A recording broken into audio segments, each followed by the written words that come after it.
Si Whitney Dotterly ay nagsulat ng ganitong tula. God, help me to focus on your truth instead of trials. Help me to give thanks instead of giving into fear.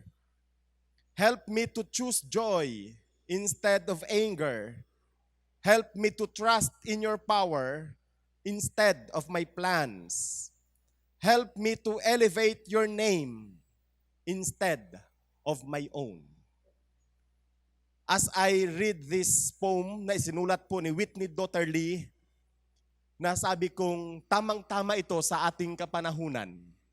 Sa ating kapanahunan na kung saan tayo po'y humaharap ng iba't ibang pagsubok, iba't ibang mga hilahil sa buhay, iisa lamang ang pwede po nating gawin, kundi ang lumapit at tumawag sa ating Panginoong Diyos nang sa gayon maging maayos ang ating kaisipan, maging maayos ang ating disposisyon sa buhay. Ang mga trials, ang mga pagsubok na dumadaan sa ating mga buhay ay kabahagi lamang ng ating pong pamumuhay sa mundong ito. Kung kaya't sinasabi nga ng mga Bisaya, tayo po'y nabubuhay sa dutang luhaan. And trials that we are experiencing in this life serve as a factor that strengthens our faith and gives joy and spice sa buhay na meron tayo. If you have your Bibles with you, kindly open with me sa James chapter 1 verse 12. And then the Word of God tells us, and the Word of God shed us light on this matter. James chapter 1 verse 12. Blessed is the one who endures trials, because when he has stood the test, he will receive the crown of life that God has promised to those who love Him. Purihin po ang Panginoon, sapagkat ang trials pala, bagamat ito'y kabahagi lamang ng atin pong buhay sa mundong ito, kung ito po'y ating malagpasan at ito po'y ating mapagtagumpayan, ay merong mga eternal na biyaya ang mga pagsubok na atin pong pinagdadaanan. Sa 1 Peter chapter 5 verse 10, ang sinasabi ng salita ng Diyos, the God of all grace, who called you to His eternal glory in Christ, will Himself restore, establish, strengthen, and support you after you have suffered a little while. Purihin po ang Panginoon, sapagkat hindi lamang sa eternal na mga bagay ang ating Panginoon nagbibigay sa atin ng biyaya pag atin pong malagpasan ang bawat pagsubok na ating kinakaharap. Kundi maging anumang bagay ang nawala sa atin, anumang bagay ang nabawas sa atin dahil sa ating pagsuong, sa mga pagsubok na atin pong napagdaanan, and yet we stood and we have fought the good fight sa mga trials na yan. The God of blessings and favor will restore us, will strengthen us, will establish us, and will support us sa bawat daanan at bawat journey na meron po tayo. Sa Romans chapter 5, verse 3, ito po ang sinasabi ng salita ng Diyos. Romans chapter 5, verse 3. And not only that, we also rejoice in our afflictions, because we know that afflictions produces endurance.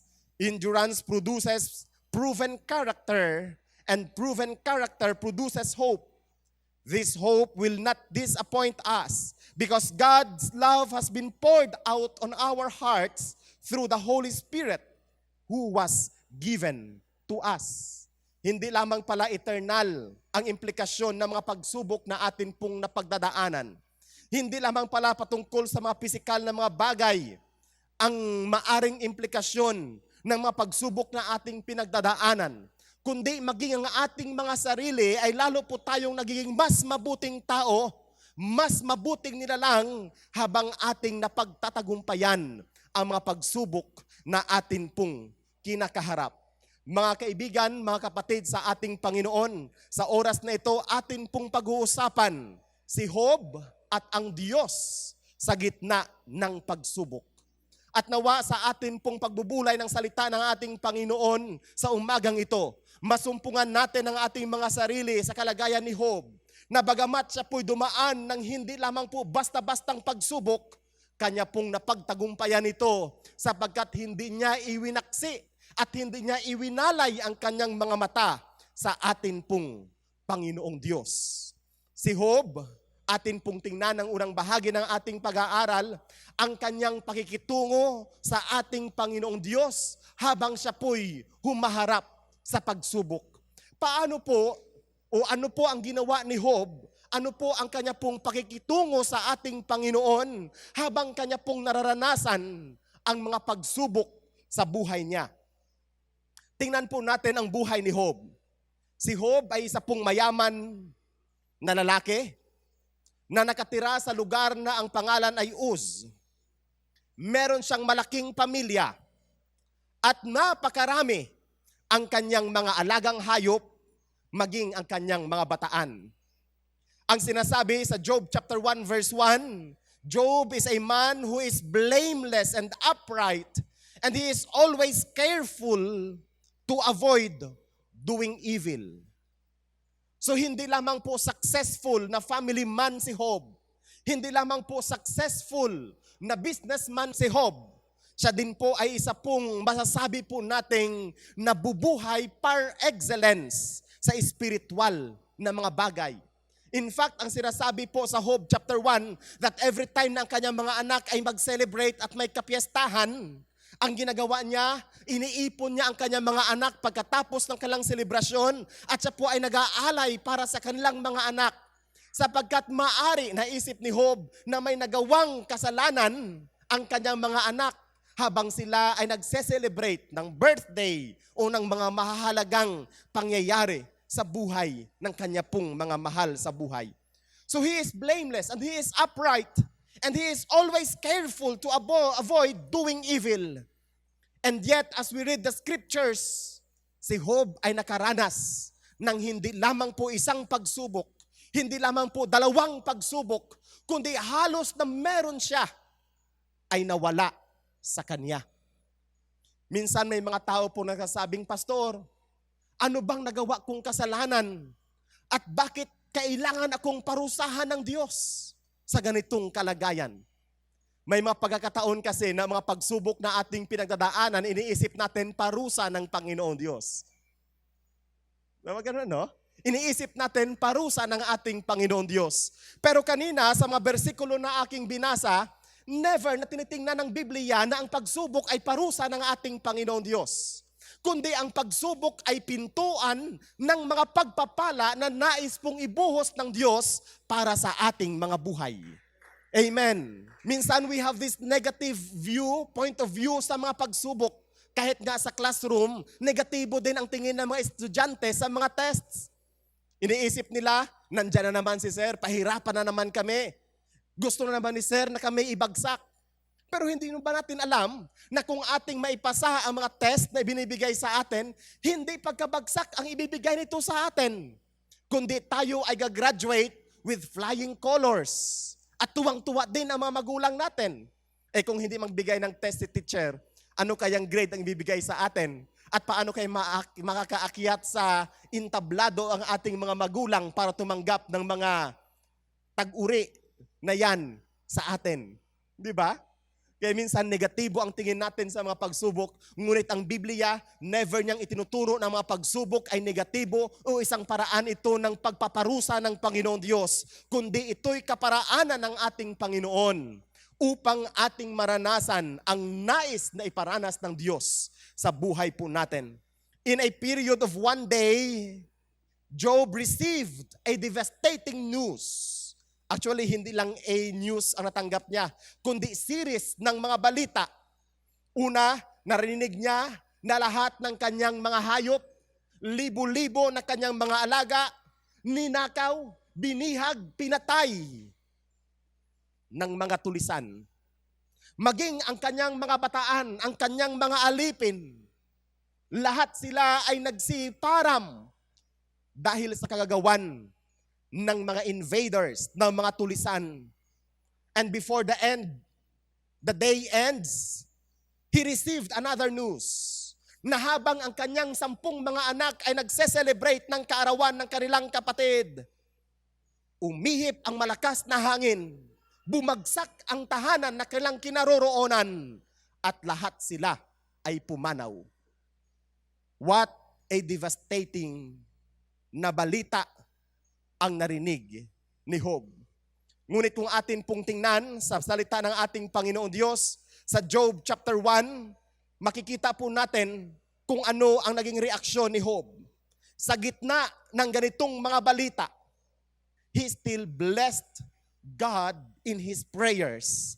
Ang sabi niya sa chapter 1 verse 21, naked I come out of my mother's womb, and naked I will live this life.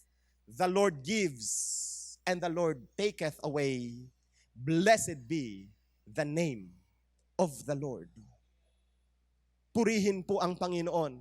As I read this passage na ito, yung statement na ito ni Job, sabi ko, what kind of faith na meron si Job? What kind of mentality na meron si Job? Hindi lang isang effort ang inilagay niya para magkaroon siya ng mga ari-arian. Hindi lamang ilang sleepless nights ang kanyang ginawa para dumami ang kanyang mga alaga. Magkaroon siya ng malaking negosyo, magkaroon siya ng malaking kabuhayan. And yet, ang sabi niya, ang Diyos ang nagbigay, ang Diyos ang siyang kukuha. Kung iniisip po natin kung ano bang meron tayo ay dahil sa ating pagpapagal at dahil sa ating sariling pagsisikap, we can never say what Job has said sa oras na ito. Umaaring mangyayari sa atin yung nangyari sa ating kapatid doon sa Mindanao.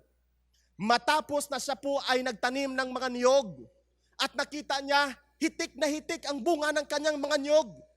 Dumaan ang bagyong si Pablo. Bumagsak ang lahat ng kanyang niyogan. Nasira ang lahat. Kaya everyday nakatingala siya sa langit at sinasabi niya, malugit ron ako hinaga. Ay tumba na yung mga niyog. Pero everyday sinasabi niya, maglulugit na daw siya. Bukas na bukas. Nawala na sa tamang katinuan. Nawala na sa tamang kaisipan. It is because he is counting kung ano ang pwede niyang makuha sa kanyang pinaghirapan. Pero si Job, he has that right disposition. Ang sinabi niya, ang Diyos ang nagbigay. Ang Diyos ang siyang kukuha. Purihin ang pangalan ng Diyos. He was afflicted. Hindi lamang yan sa chapter 2, makikita po natin. Terrible skin sores ang kanya pong naranasan. Nagkaroon po siya ng iba't ibang mga sakit. Nagkaroon po siya ng mga sugat sa kanyang mga balat. So what had happened to Job? He lost his possessions. He lost his children. He lost his health. And everything seems perished before his eyes.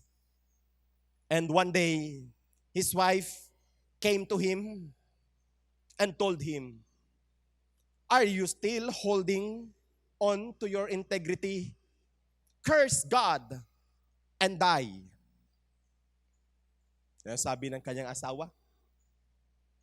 And yet, sabi ni Job sa kanyang asawa, you speak as a foolish woman speaks. Should we accept only good from God and not adversity? Yan sinabi ni Job sa kanyang asawa. Woy, babae, sabi niya, nagsasalita kang parang isang baliw na babae. Ang dapat lang ba nating tanggapin sa Diyos ay mabubuting mga bagay at hindi maging yung kasamaan na ito? Kaya nga, ang sinabi ng scriptures, throughout all this, Job did not sin in what he said. Hindi nagkasala si Job sa kanyang sinabi. And then, on chapter 2 again, sa verses 11 hanggang sa matapos verse 13, makikita po natin, nagbisita ang kanyang tatlong kaibigan. Si Eliphaz, si Bildad, at saka si Zophar. They came to visit him. And for 7 days, they never opened their mouth. And they sat on silence, respecting the mourning of Job. For 7 days, wala silang sinabi. Hindi man lang sinabi ng kanyang mga kaibigan, Job, kaya mo yan? Sino bang makapagsasabi sa tao na kaya mo yan sa ganong klaseng pagsubok? Kahit kami sa counseling ng mga subjects po namin, parating sinasabi sa amin, do not say na kaya mo yan. Do not say na naiintindihan ka namin. Yung sinasabi parati sa amin pag tinuturuan kami sa counseling. Huwag mong sabihin sa kanila, kaya mo yan. Huwag mong sabihin sa kanila na naiunawaan ka namin. Kasi the fact is, baka ikaw na nagsasabi, baka hindi ka rin naniwala sa nasabi mo. Diba? How can you say na kaya mo yan? How can you say na magsasabi ka na mapagtatagumpayan mo yan? And these friends of Job was dumbfounded. Wala silang masasabi. Wala silang masasalita kay Job. For 7 days, they kept silent and they sat on the ground with Job. But after 7 days, Job opened his mouth. At sinabi niya sa verse 1 ng chapter 3, Job began to speak and curse the day that he was born. Sabi niya sa verse 2, he said, may the day that I was born perish, and the night that said, a boy was conceived. Dito po nagsimula ang napakahabang conversation between Job and his friends. Sumagot si Eliphaz. Baka naman, sabi niya, sa mga taong iyong dinadamayan, pag sila nakakaranas ng mga pagsubok sa buhay, hindi mo talaga lubos na naunawaan ang kalang sakit. Kung kaya't sinabi ng Panginoon at binigyan ka ng Panginoon ng ganyang karamdaman para lubos mo silang maunawaan. Yan ang sabi ni Eliphaz. Dinugtungan niya pa, ang problema na iyong kinakaharap, Job, sabi ni Eliphaz, ay maaring bunga ng iyong kasalanan. Di ba sabi ng Panginoon kay Satanas, nakita mo ba ang lingkod na si Job? Hindi siya nagkasala. Pero sabi ni Eliphaz, yan kasi, may tinatago kang kasalanan. Kaya siguro dumami ang kamilyo mo. Kaya siguro dumami ang baka mo. Kaya siguro dumami ang mga bataan mo. Meron kang mga illegal na ginagawa. Sabi naman ni Bildad, totoo ang sinabi ni Eliphaz. Sabi naman ni Bildad, kaya ikaw nakakaranas ng ganyang pagsubok sapagkat ikaw ay nagkasala laban sa Diyos and you have offended God's justice. At ang dahilan kung bakit namatay ang iyong mga anak ay dahil sa kanilang kasamaan. Sabi ni Bildad. Sabi ni Zophar, actually, yung sakit na naramdaman mo, Job, ay kulang pa yan sa kasalanan na nagawa mo. Imagine, nawala na ang lahat sa iyo, namatay na lahat ng iyong mga anak, iniwanan ka na rin ng iyong asawa, tapos akala mo dadamayan ka ng mga kaibigan mo na ito, ididiin ka pa ng todo. Kaya nasabi ni Job, mga wala kayong kwentang kaibigan, mga doktor kayo na sa halip na bumuhay sa pasyente ay pinapatay ninyo. Yan ang sabi ni Job. And then, in the midst of those heated conversation, there is another friend. His name is Elihu. Sabi niya, Job, ang haba na ng oras na iyong iginugol para patunayan na ikaw ay matuwid. Kasi dinidepansahan para atin ni Job ang kanyang sarili. Sinabi niya, God is the God of injustice. Hindi ako karapat-dapat na makaranas nito. He is really the God of injustice. Kaya dinugtungan ni Elihu ng ganito, alam mo, Job, ang Diyos ay nakikipag-usap sa tao. Maari sa mga pangitain, umaari sa mga sakit at karamdaman. Kung kaya't ang iyong physical suffering na nararanasan mo ay isang opportunity para makilala mo ang pag-ibig ng Diyos at ang kapatawaran ng Diyos. Sa chapter 33, verse 24. Ang dahilan, sabi ni Elihu, kung bakit Job nakakaranas ka ng ganyang klaseng sakit, ng ganyang klaseng karamdaman at ng ganyang klaseng pagsubok, upang lubos mong makilala ang Diyos. Lubos mong maranasan ang kabutihan ng Diyos. Lubos mong maranasan ang kapatawaran ng Panginoon. At sinabi ni Elihu sa kanya, at habang ikaw, Job, ay nagsasalita para iyong patunayan ang iyong kawalang pagkakasala, you are already committing an act of rebellion against God. So habang nagpapaliwanag si Job, God came into the conversation. He interrupted yung exchange ng usap ng mga magkaibigang ito sa magitan ng isang napakalakas na bagyo. And there, in the midst of the storm, God challenged Job to be brave and to respond to the questions of God. So, ano po ba yung mga attitude ni Job nung kanya pong kinaharap ang pagsubok? Sa verse 2 ng chapter 42 rather, ganito ang sinasabi. Then Job replied to the Lord, I know that you can do anything and no plan of yours can be thwarted. Kinilala ni Job ang kapangyarihan na walang katulad ng ating Panginoon.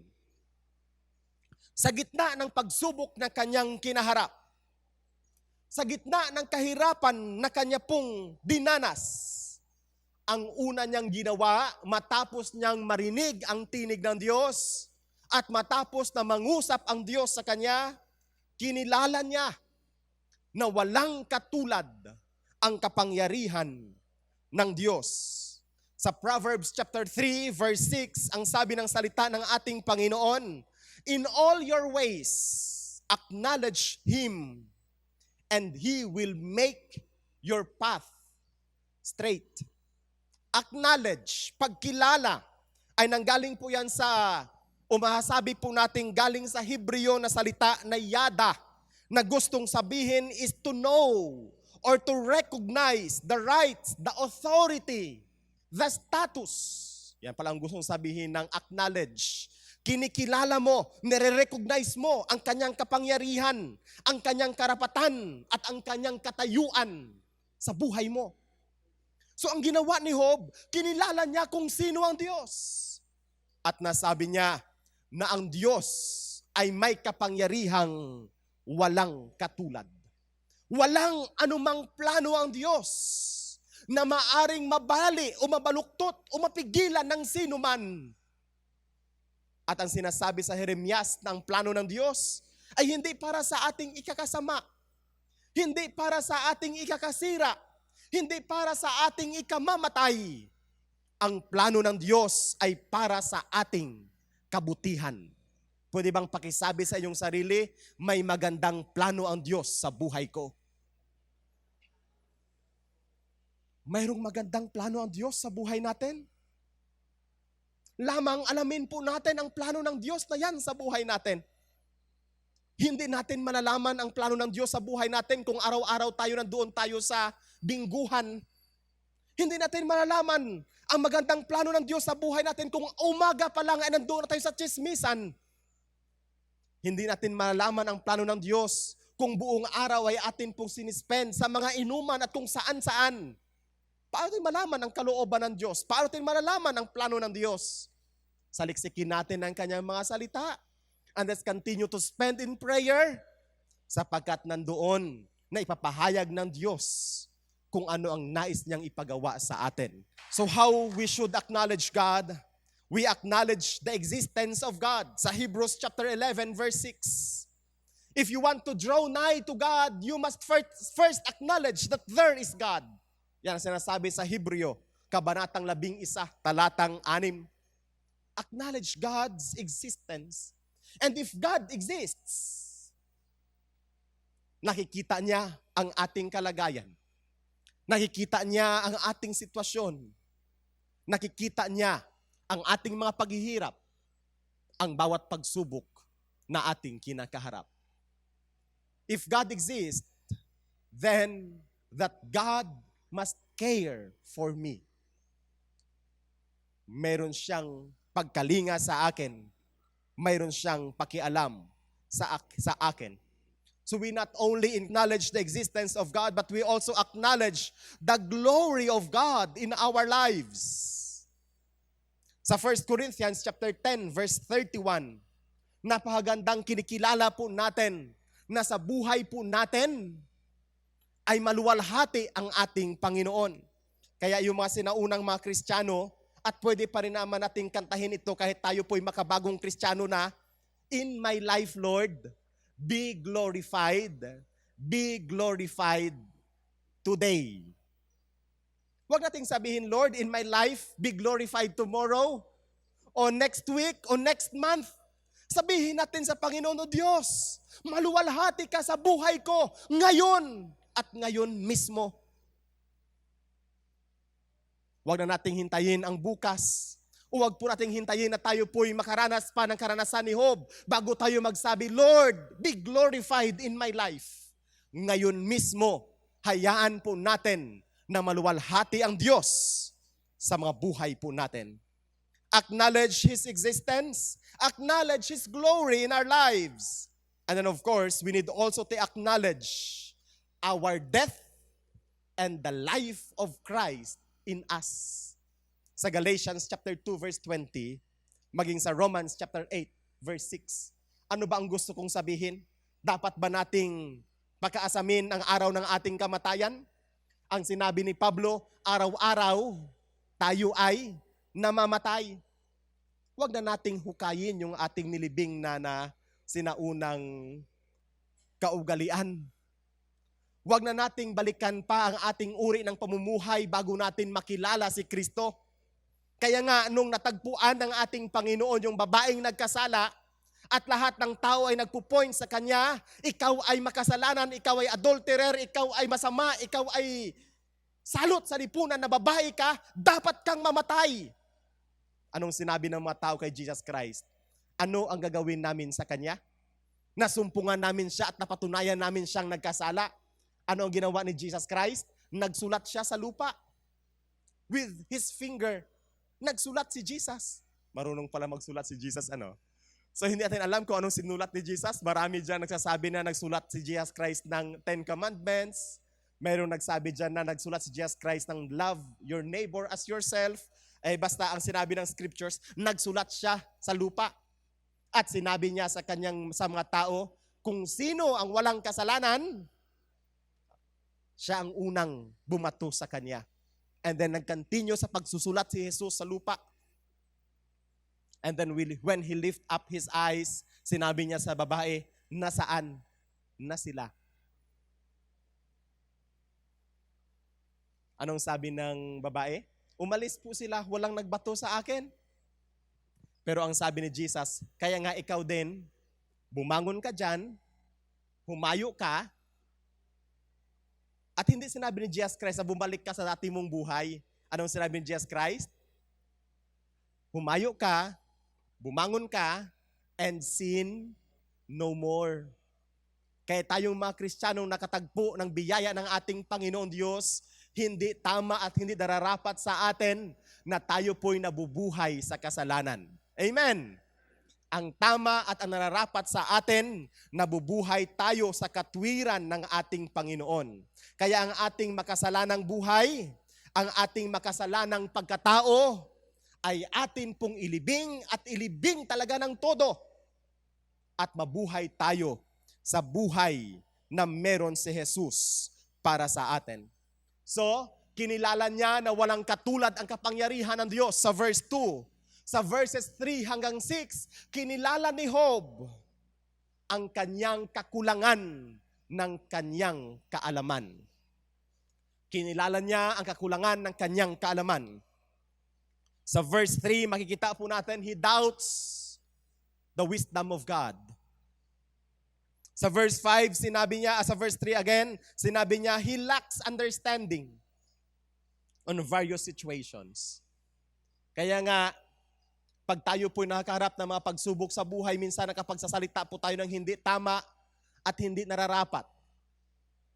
Kahit gaano ang effort minsan ng atin pong pamahalaan, marami pa rin tayo nakikitang mali sa gobyerno.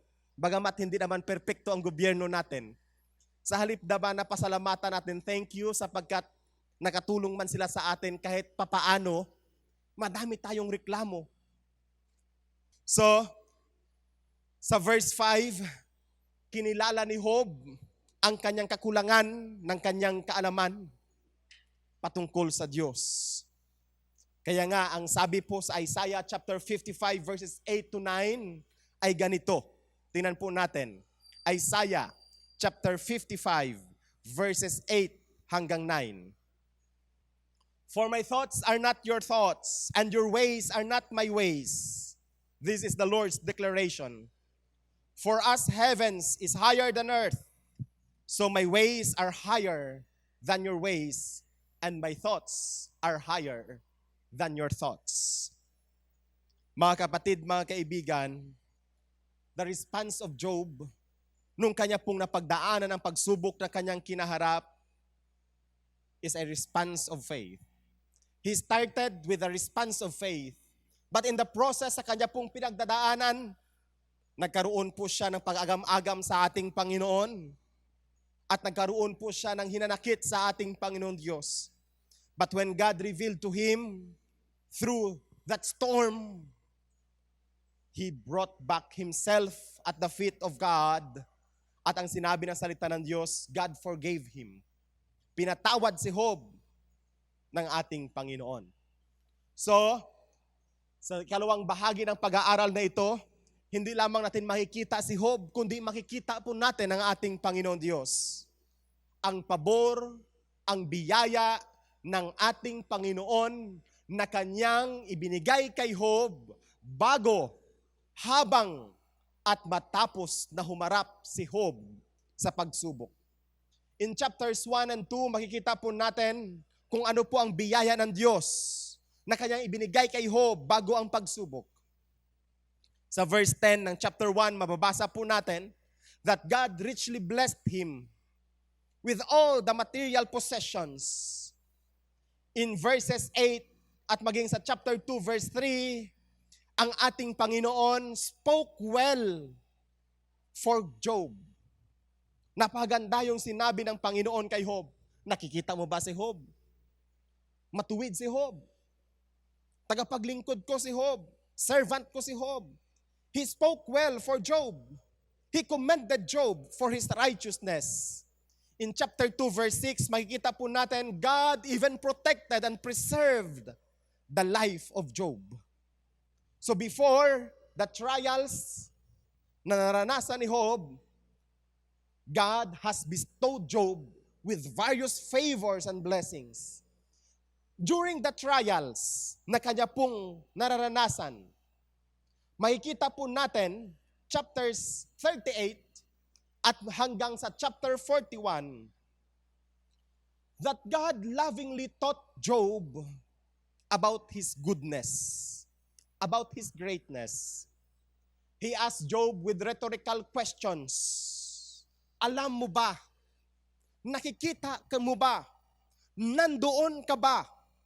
These rhetorical questions are meant not to be answered, but these questions are meant for Job para mag-reflect sa kanyang sarili. And it is indeed, Job has spoken out of ignorance of the grace of God. How many times na tayo po ay nakapagsasabi at nakapagsasalita out of ignorance sa ating Panginoon? Dahil po sa mapagsubok na ating kinakaharap.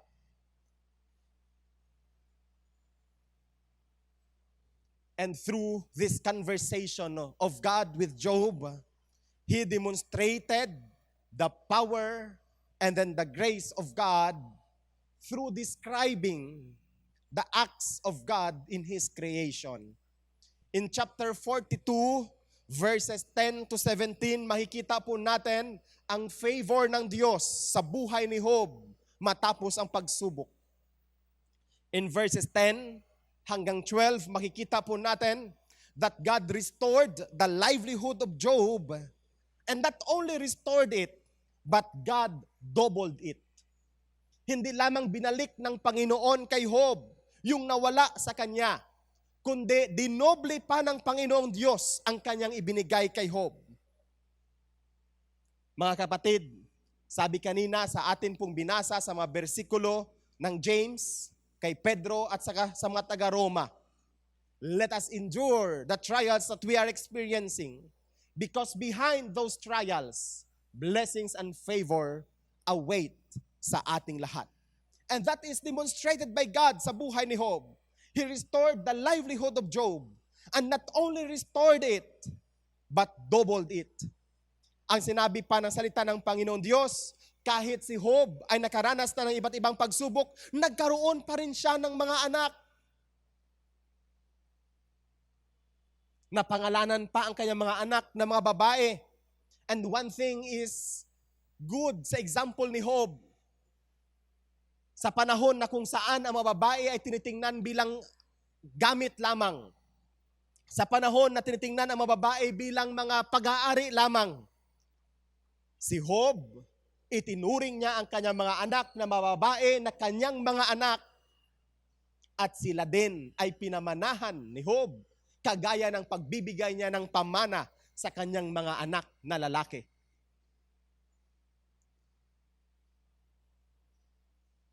Not only that, he witnessed until the 4th generation mula sa kanya pong mga anak, ang kanyang mga apo, ang kanyang mga kaapu-apuhan, hanggang ang kanya pang apo sa kanyang mga kaapu-apuhan, nakita ni Job. He died at an old age with full life. When the enemy came to Job, he has one thing na nais gawin kay Job: to kill, to steal, and to destroy. And yet, pinayagan ng Panginoon na maranasan ni Job ang ganoong klaseng karanasan, nang sa gayon, maipakita ng Panginoong Diyos kung sino siya, kung ano siya, at kung ano ang pwede niyang magawa sa buhay ng kanyang mga anak. Sinabi ng ating Panginoong Hesukristo, siya ay pumunta dito sa mundong ito hindi para pumatay, hindi para magnakaw, at hindi para magsira, kundi tayo ay bigyan niya ng buhay, buo at totoong buhay.